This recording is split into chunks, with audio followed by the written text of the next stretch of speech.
Ponytown is an amazing game. I think we can all agree with that, but what are some of the things that make Ponytown amazing? What are the top 5 best features here in Ponytown? Today, that's what I'm going to be talking about, starting, of course, with number 5. At number 5, this is going to be like a little countdown. How interesting. Ooh-wee. At number 5 is Interactables. Things that you can interact with. For example, torches. You can interact with these in a number of ways. You can boop them to turn them off. You can, of course, sneeze on them and it will also turn them off, and you can also kiss on them as well. And this one is a little bit weird, but for some reason, if you do the kissing animation and you're close enough, it will blow it out as well. It's a weird thing. I don't know. I don't claim to understand it, but it is one of those weird interactions that you can do. There's also, of course, other interactions like being able to just pick up different stuff, like a banana or maybe a knife. I can just pick up these different things like that. And then, of course, there's plate interactions as well. So if I pick up well, I can't pick up that plate. Why can't I pick up that plate?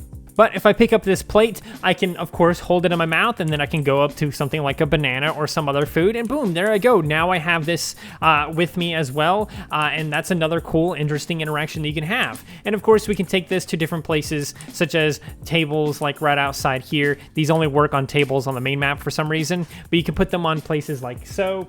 And there you go. You have another place that you can interact with and stuff like that. Of course, you can also pick up lanterns, and that's another interaction that's really nice as well, because now you have a light source that you can carry around anywhere else. You can interact with the different signs and stuff like that to get directions to different stuff. There's a lot of different interactions in this game that help out a lot. Oh, and of course, there's 4-leaf clovers, so I can pick up 4-leaf clovers, and that's another fun interactable thing that also kind of is almost like a little mini game in of itself, because you have a lot of different options with that, where you can collect a bunch of different clovers and stuff. Number 4 here on the list is hiding players. If for some reason I decide I don't like this Trivette as AFK person, I can click on them and then click this thing in the top left and then hit hide. And then I can hide them for 15 minutes, 24 hours, or 7 days, or I can hide them permanently, and I can even add a note to it. This hiding mechanic is so useful for so many different reasons in so many different cases. Say this person is harassing me or something like that. They keep like covering me up, and they keep like doing all these weird, annoying stuff to me or something like that.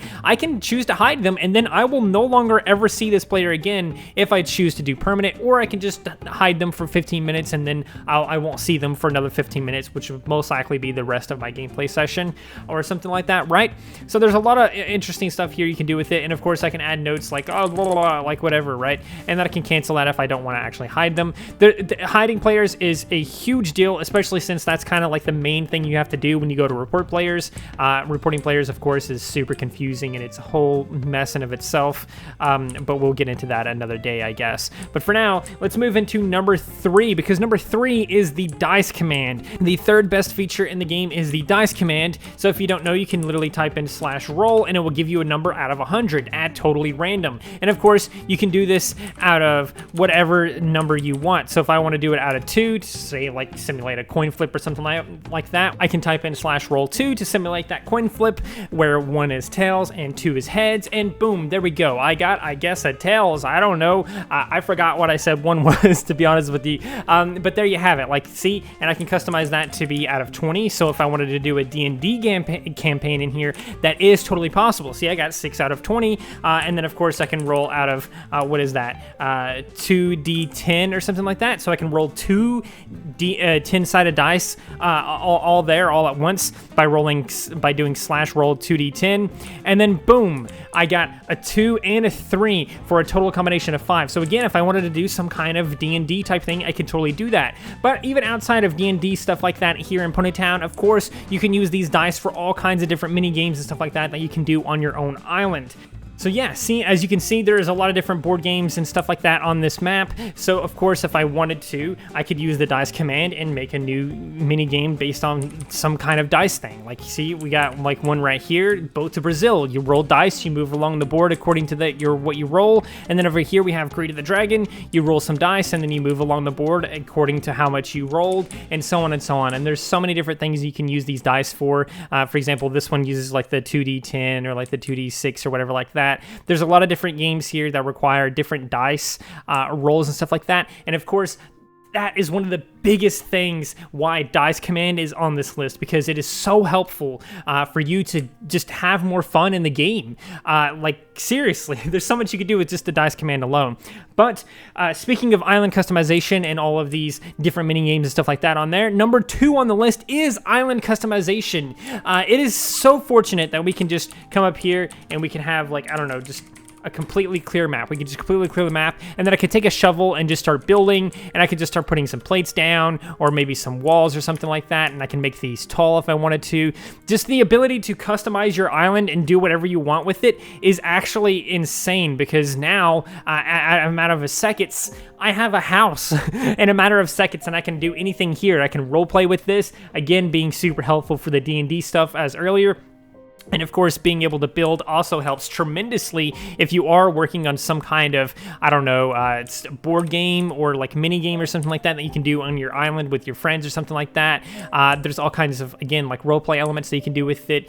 You could do your own stories through this or something like that. Maybe you want to tell some kind of story using the island, and this is a good way to do it by building some stuff. Maybe you want to make some videos and you need some cool background stuff or something like that. And then boom, there you go. You have like a random background video set or something like that for your videos or something. There's so many cool stuff that you can do with the island itself, and that's why it's at number 2 on the list. But at number 1 on the list, I bet you guys have been curious of this so far, and you might have been able to figure it out on yourself, because of obviously it's going to be the best feature in Ponytown by far, and that best feature is the character editor. That's right, the character editor is the best feature in Ponytown. The ability to make almost anything with this character editor, which is honestly the best character editor I've ever seen in a game ever.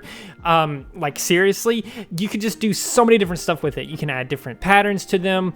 You can give them horns, which will actually function in the game as a light source if you choose to do so. Wings, again, which will function in the game as the ability to fly. So there's so much the character editor, like obviously there's a lot of different ears, and you can have different ear patterns with those, different wings with different wing patterns. There's so many tails here. There's like 30 or something tails here just by skimming it right here, just trying to guess. And then some of them, like if you click on this one right here, it has 2 different variants, so it can have this tail or this tail. It's very slightly different, but it is a different tail variant. And then there's like a ton of different manes, probably 30 or 40 of those as well. Some of them which have multiple different variants. As you can see, there's 3 different variants here. Some of them are very similar, but they are slightly different, allowing for a lot of different customization options, allowing for a lot of different interesting stuff.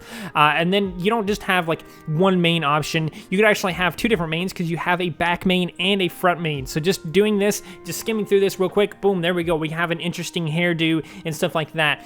And based on the combination of stuff we have with hair and the body types and the tails and the different eyes and stuff like that, which we have an abnormal amount of eyes, honestly, and then like different eyelash combinations and markings and stuff like that, there's probably near an unlimited amount of combinations of things that you can combine here, especially when you get into the point to where you do these different color patterns and you can start changing the color of different ones, maybe to white or something like that. Ooh, wow, that looks interesting and crazy and wild, doesn't it? But it's not just all of this either that just makes the building or the character customization amazing. It also is amazing because you can do it in-game if you wanted to. All you have to do is press J on your keyboard, or you can go to the gear icon like I did earlier and then do character editor right there. And obviously, it's the very first thing you see in the game, so whenever you launch the game, you're at home, and you can go to characters, and you can start editing your character and doing all these weird, wacky stuff. Like, there's a lot of different mouths. There's even facial hair.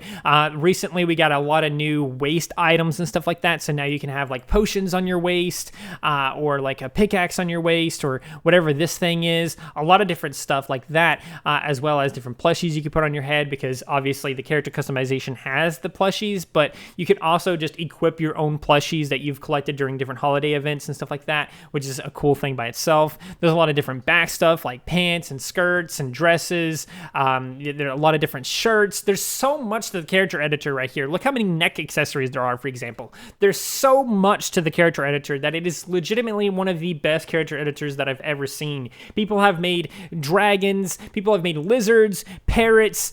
People have made like weird human abominations in this game. There is a lot of different stuff that I've seen people make in this game. It's actually insane.